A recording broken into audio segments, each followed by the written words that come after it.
Hello everyone, welcome to digital maths भाई। Gala paper 3 science की गाला paper 3 का सेक्शन बी लेके आ चुके हैं भाई। सेक्शन 4 सेक्शन 5 भी जल्द से जल्द आ जाएगा। क्या बता, टाइम नहीं मिल पाया, सो थोड़ा लेट हो गए, बट कोई बात नहीं, लेट्स मूव ऑन। ज्यादा टाइम वेस्ट नहीं करेंगे भाई। बहुत सारे जन को हैंडराइटिंग की इश्यूज थे, तो मैं कोशिश कर रहा हूँ कि टाइप फॉर्मेट में ले आऊँ, बट थोड़ी बहुत हैंडराइटिंग का भाई यार, हर चीज जल्दी भी चाहिए, लेट भी चाहिए, और हमें आनंद भी नहीं उठाना है, तो it's not good, so we should follow.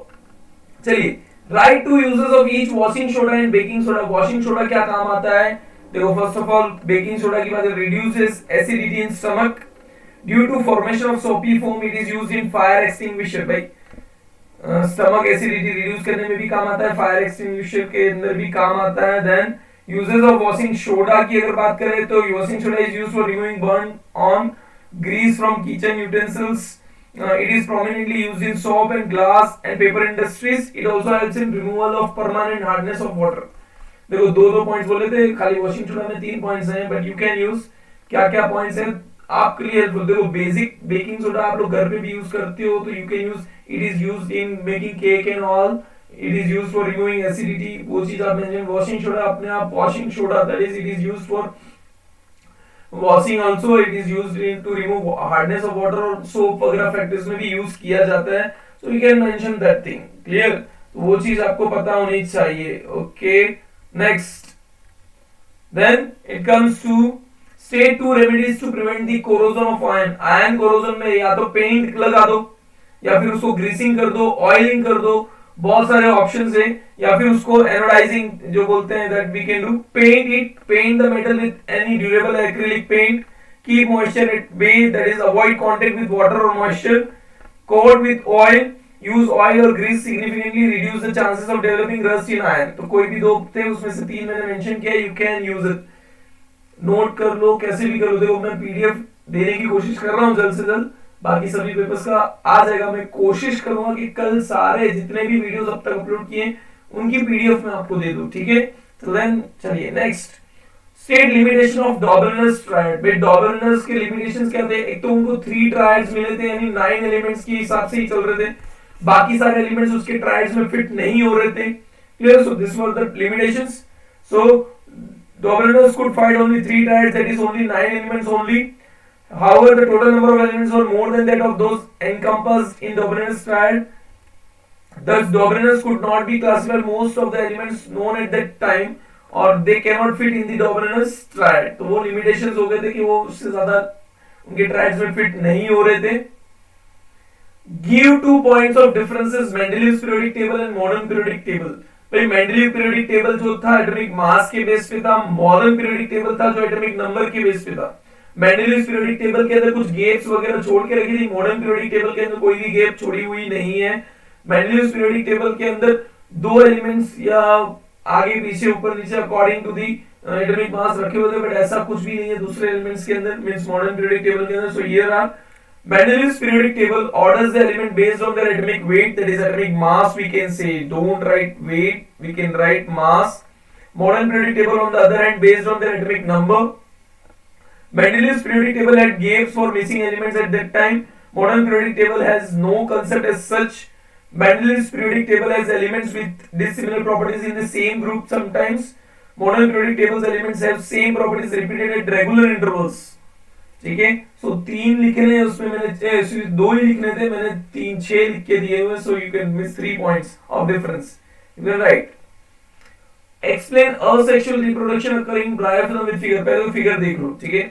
ये ब्रायोफिलम लीफ है, प्लांट का लीफ है, दैट इज बर्ड्स। ब्रायोफिलम में असेक्सुअल मोड ऑफ रिप्रोडक्शन होता है मींस बडिंग के through.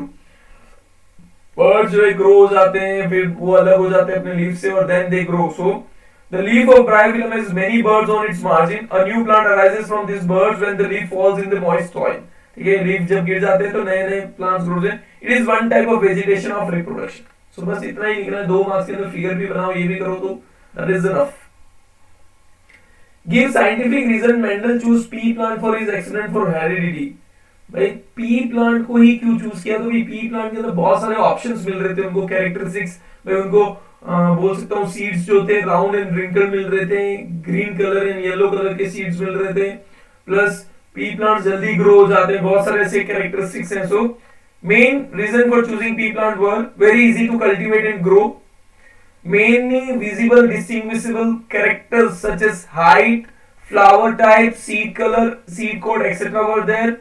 Easy to obtain pure breed plant through self fertilization, easy cross pollination and fertilization. मतलब ये सारी चीजें इजीली हो सकती थी पी प्लांट्स के अंदर. That's why he has chosen P plant, उसको चूज कर लेते हैं, बहुत सारे ऑप्शंस अवेलेबल है.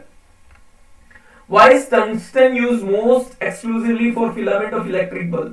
देखो टंगस्टन जो है 3140 डिग्री सेल्सियस तक उसका मेल्टिंग पॉइंट है, मतलब ज्यादा से ज्यादा हीट वो सहन कर सकता है, टेम्परेचर सहन कर सकता है. और अगर फिलामेंट है तो उसको ज्यादा से ज्यादा करंट या ज्यादा से ज्यादा टेम्परेचर सहन करना ही पड़ेगा. So that's why the melting point of tungsten is 3140 degrees Celsius and resistivity of tungstens are very high, sorry. At high temperature it does not burn quite well. The temperature of the electric lamp is extremely high, hence tungsten is mainly used as the heating element of the electric bulb. और इसलिए tungsten को use किया जाता है क्योंकि वो heat वगैरह भी आराम से ले सकता है, वो टेम्परेचर को सहन कर सकता है, और उसकी वजह से वो एक ड्यूरेबिलिटी देता है. Tungsten gives durability also. You can mention that tungsten gives durability. Durability का मतलब होता है कि अच्छे से वो ज्यादा लॉन्ग टाइम के लिए चल सके. Durability to electric filament, to filament, we can write to filament.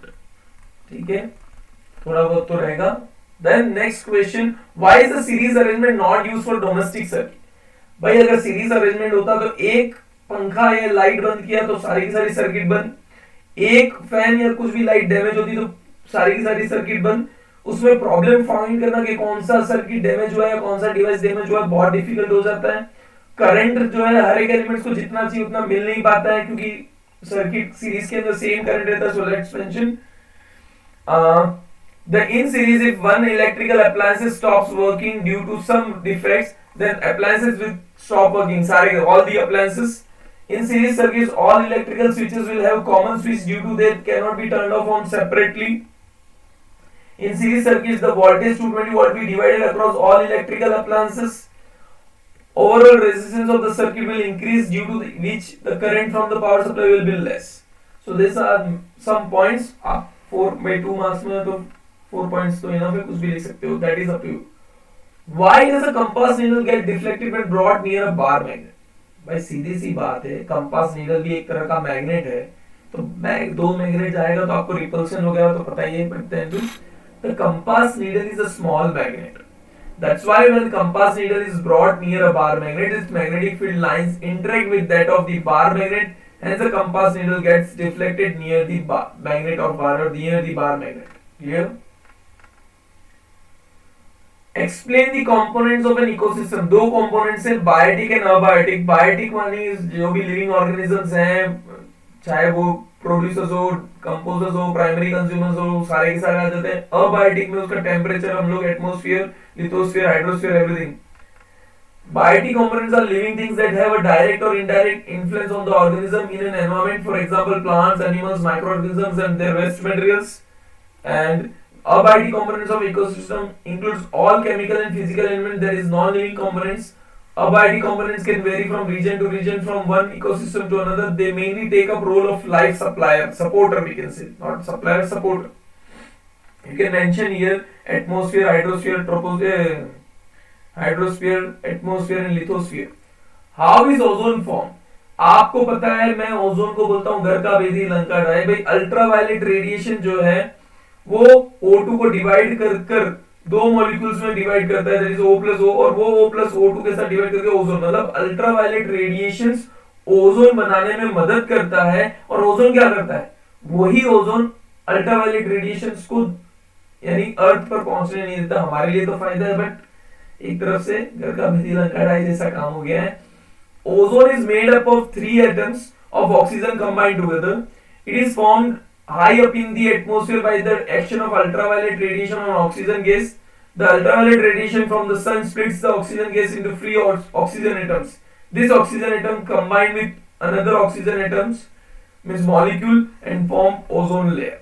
So this is how it works. Explain about two R reuse and recycles of saving environment. Reuse and recycle. Reuse, this means we can use the same thing many times. For example, using a polythene bag again and again for different purpose. Recycle, this means things are processed and may get converted into some other product so that they can be used again. For example, paper is recycle. Clear? तो ये दो है, उनको example के तौर पे हम लोग एक्सप्लेन कर सकते हैं. What are the basic causes that has brought criticism about large dam projects? Explain. In large dam projects, बड़े डैम में फ्लड हो सकता है, सोशल लाइफ इकोनॉमिकली प्रॉब्लम हो जाता है, सोशली प्रॉब्लम हो जाता है. So let's see social problem. As its construction displaces large number of tribals and local peasants without proper compensation rehabilitation. भाई पूरा जो गरीब लोग हैं उनको यहाँ से एक जगह से दूसरी जगह शिफ्ट तो कर देते हैं, लेकिन उनको जितना शिफ्ट किया उसके अकॉर्डिंग जितना मिलना चाहिए, प्रॉपर फैसिलिटीज मिलनी चाहिए, पैसा मिलना चाहिए, वो नहीं देते हैं. Then economic problem. Such projects needs a lot of money for setup of construction without much of output और बेनिफिट. ज्यादा है बेनिफिट कुछ नहीं मिलता है, लेकिन उसमें पैसा बहुत ज्यादा लग जाता है. Environmental problems. The construction causes deforestation, loss of biological diversities. So हो सकता है any two बोला है, लेकिन हमने तीन मेंशन किए. You can mug up any two. So this was the last question of section B of paper 3. इसी तरह से section 4, section 5 का भी मैं जल्द से जल्द अपलोड कर दूंगा. Thank you for watching. Share, subscribe. देखो 10K तक पहुंचने वाले हैं हम लोग. 7K हो चुका है. Thank you very much. 10K पे पहुंचते ही हम लोग भाई हमारा गिवअवे जो भी क्वेश्चन एंड आंसर हम लोग करना है, we'll go with it. Till then, take care. Bye bye everyone. Bye bye.